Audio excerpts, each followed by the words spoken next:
guddiga kumeel gaarka ah ee diyaarinta shuruucda doorashooyinka dalka oo dhowaan magacaabay guddoomiyaha baarlamaanka dowladda federaalk Soomaaliya oo soo gaaray magaalada Baydhabo ayaa waxa ay wadaan kulamo gooni ah oo ay la qaadanayaan xildhibaanada baarlamaanka Koonfur Galbeed iyo qaar ka mid ah qaybaha kala duwan ee bulshada oo ay ugu horeeyaan ururada bulshada. Maanta waxa ay la kulmeen golaha wasiirada dowlad goboleedka Koonfur Galbeed iyagoo ka dhageystay fikirkooda ku aadan sidii dalka ay uga dhici lahayd doorasho qof iyo codkiisa ah. kulanka markii uu soo idlaaday waxaa warbaahinta la hadlay wasiirka arrimaha gudaha iyo dowladaha hoose dowlad goboleedka Koonfur Galbeed Maxamed Abuukar Cabdi. guddiga kumeel gaarka baarlamaanka federaalka ee dib-u-eegista sharciyeedka doorashooyinka qaran iyo golaha wasiirada dowlad goboleedka Koonfur Galbeed Soomaaliya. guddigaas oo maalmaha ku sugnaa magaalada Baydhabo iyagoo kooyan anigay leeyahay kulahadal mise wadahadal ku keliya aragtida dowlad goboleedka Koonfur Galbeed Soomaaliya ku qaban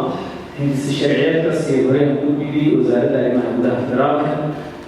baarlamaanka guddiga baarlamaanka dowladda federaalka Soomaaliya Ansaari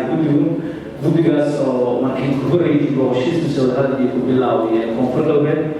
meelaha ku mahadnaqaaya guddigaas oo leeyahay sida wanaagsan habardhigii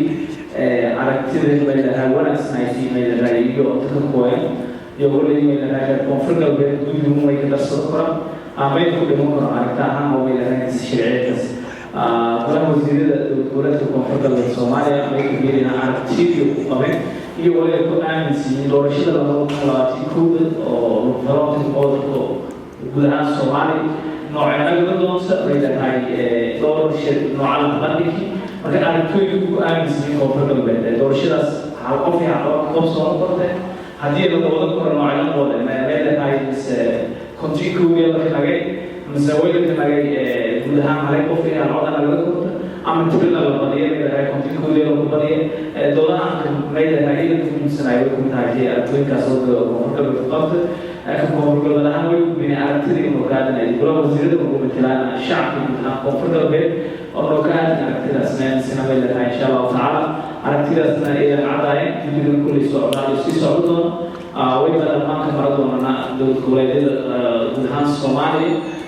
way aaminsan insha Allah taala Soomaaliya ku mid doorashada 2021 tasmiin waayo laakiin waxaan noocyada iyo doontii qaabka in weli badan wada hadal badan kala galo doono oo weli waa marasmeel ku jira